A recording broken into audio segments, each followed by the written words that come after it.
Imagine this. Every single nation on Earth, all 193 countries, are drowning in debt. Not some of them, not most of them, every single one. The United States owes $36 trillion. Japan owes 263% of everything it produces in a whole year. Even tiny Lesotho in Africa owes more than its entire economy makes. Now ask the question nobody wants you to say out loud. If literally every country on the planet is in debt, then who exactly are they all paying? Who is the creditor so rich, so powerful, that the entire world owes them money? Is it China, the Rothschilds? Some secret cabal? Goldman Sachs? Aliens? Or is the answer far darker, far simpler, and infinitely more dangerous than any conspiracy you've ever heard? Tonight we are going to follow the money, literally, across 4,500 years of human history to find the real creditor. And when we finally expose who it is, you will never look at your paycheck, your mortgage, your taxes, or your country's flag the same way again. Stick with me until the very last minute, because the final 60 seconds of this video will hit you like a freight train. Let's begin. Most people think national debt is a modern invention. Dead wrong. It started 4,500 years ago in ancient Sumer, modern-day Iraq.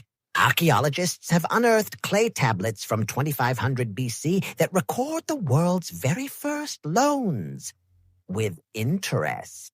A farmer borrows 10 shekels of silver, promises to pay back 12. That's a 20% interest rate, same as some credit cards today. But here's the part they never taught you in school. The first bankers weren't private merchants. They were the temples. The priests of the gods, Enki and Inanna, ran the original central banks. They had vaults, armed guards, accountants, and they wrote the first debt contracts in human history. Debt wasn't just money, it was divine power. Fast forward to Babylon, 1750 BC. King Hammurabi creates his famous legal code, but buried in the fine print are laws that always favor the creditor. Can't pay, your children become debt slaves. Debt became the ultimate tool of control. Then came the Greeks. Athens invents democracy, built on borrowed silver from the Temple of Delphi to fund warships. When Athens lost the Peloponnesian War, the debt crushed them. Rome, same story. Julius Caesar crosses the Rubicon in 49 BC because he personally owed the equivalent of hundreds of millions to Crassus, the richest man in Rome. He needed conquest and loot to stay alive. Every ancient empire ran on debt until the debt ran the empire into the ground. Then something shifted in the Middle Ages, 90 AD. Richard the Lionheart is bankrupt, fighting the Third Crusade. He does something unthinkable. He sells the entire island of Cyprus, then immediately borrows the money back from the Knights Templar, using the island as collateral. The first international mortgage is born.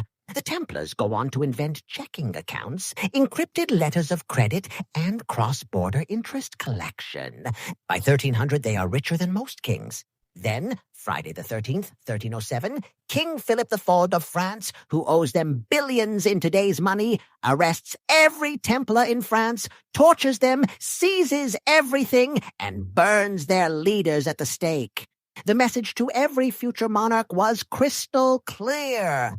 Never let private bankers become stronger than the crown. But someone was watching very, very closely. 1609, Amsterdam.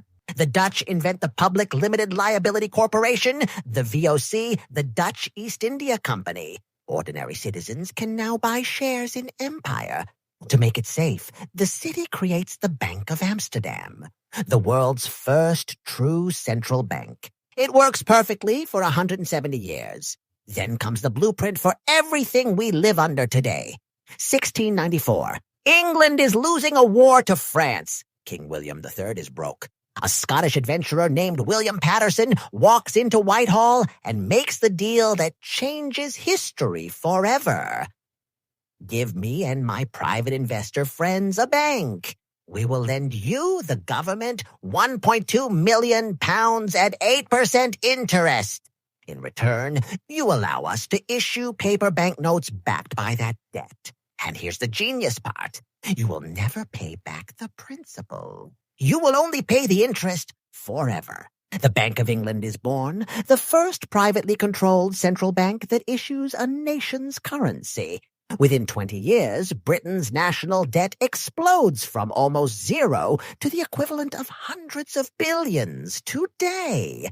But something insane happens. Britain becomes the richest empire the world has ever seen. How? Perpetual debt equals perpetual war funding. 7 Years' War? Borrow. American Revolution? Borrow more. Napoleonic Wars? Borrow insane amounts. By 1815, Britain's debt is 250% of GDP, and it owns 1/4 of the planet. The trick? Tax the colonies to pay the interest, then roll the principal over forever. This is the birth of the modern debt empire, and it spreads like wildfire. By 1914, every major European power is running the same playbook. Private central bank, gold standard, perpetual rolling debt. Then World War I happens. Britain and France borrow $10 billion from American banks. That's over $300 billion today. Germany borrows from its own banks. When the war ends, the victors force Germany to pay reparations in gold. Germany prints paper marks to buy gold. Hyperinflation. People pushing wheelbarrows of cash to buy bread. 929 Wall Street crashes. Banks call in loans. Global trade collapses 66%. 1931, Britain abandons gold.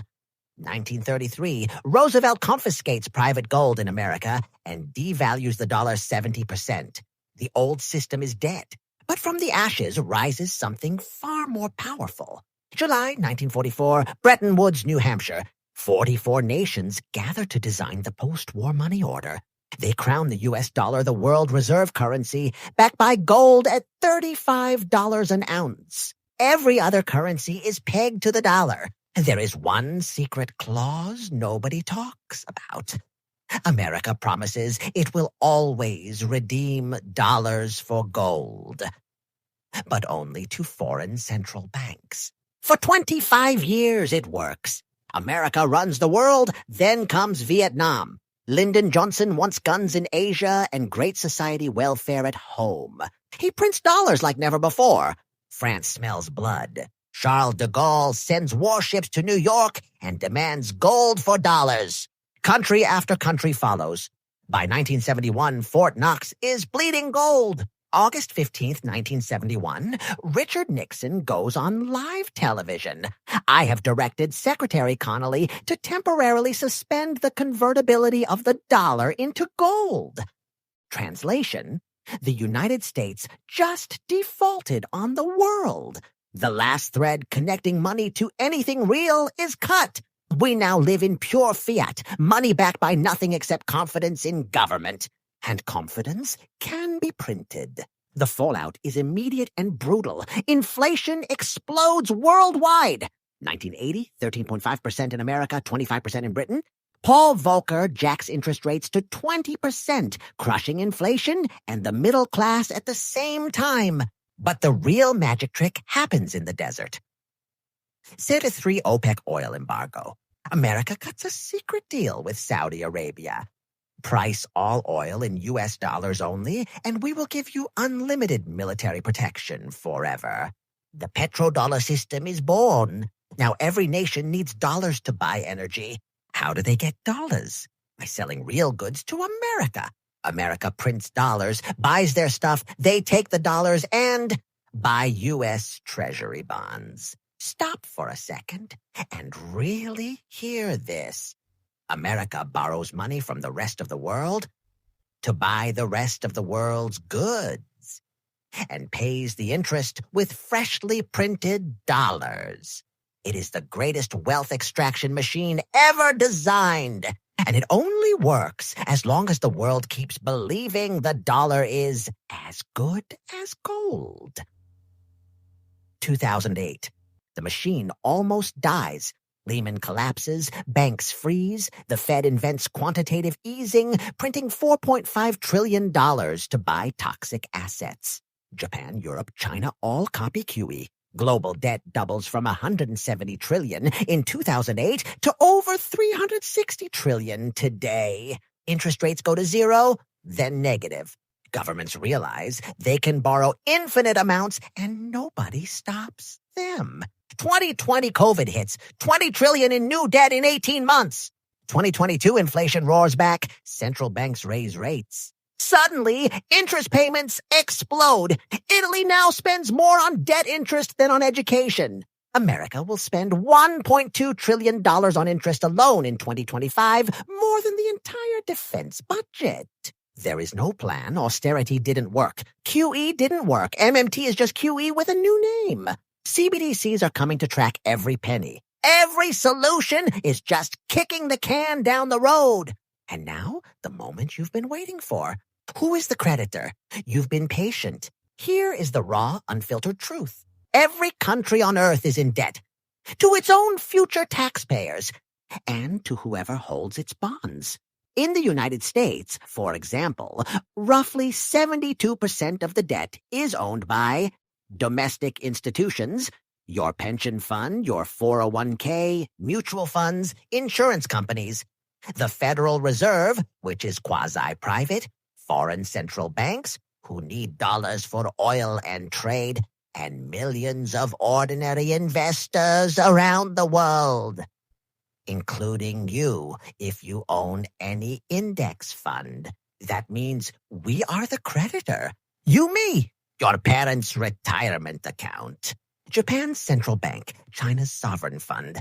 We are all lending money to governments today that can only be paid back by taxing or printing from our children tomorrow, or by devaluing everything we currently own. There is no mysterious they. There's only us, trapped inside a gigantic, self-reinforcing Ponzi scheme that requires endless growth forever.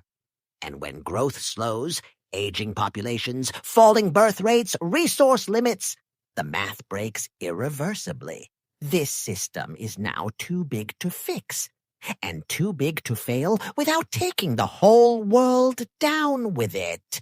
3 final takeaways. National debt is not money we owe to China.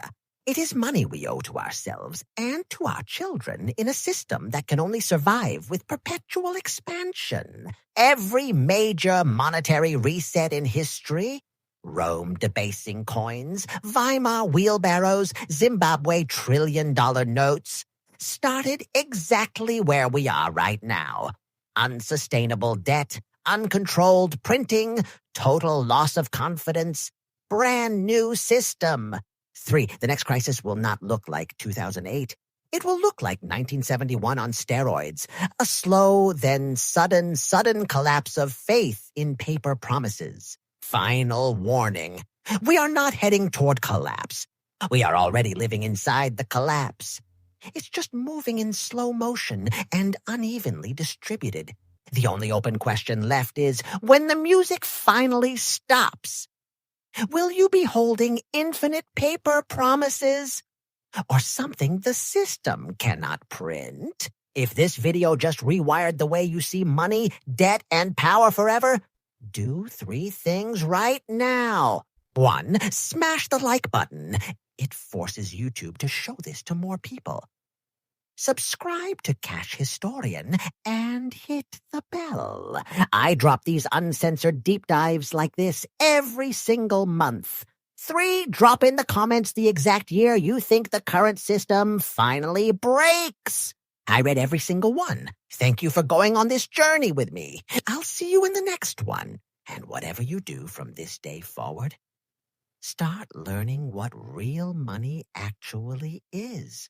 Because the clock is ticking louder than ever. Screen fades to black. Channel name, Cash Historian. Subscribe button pulses.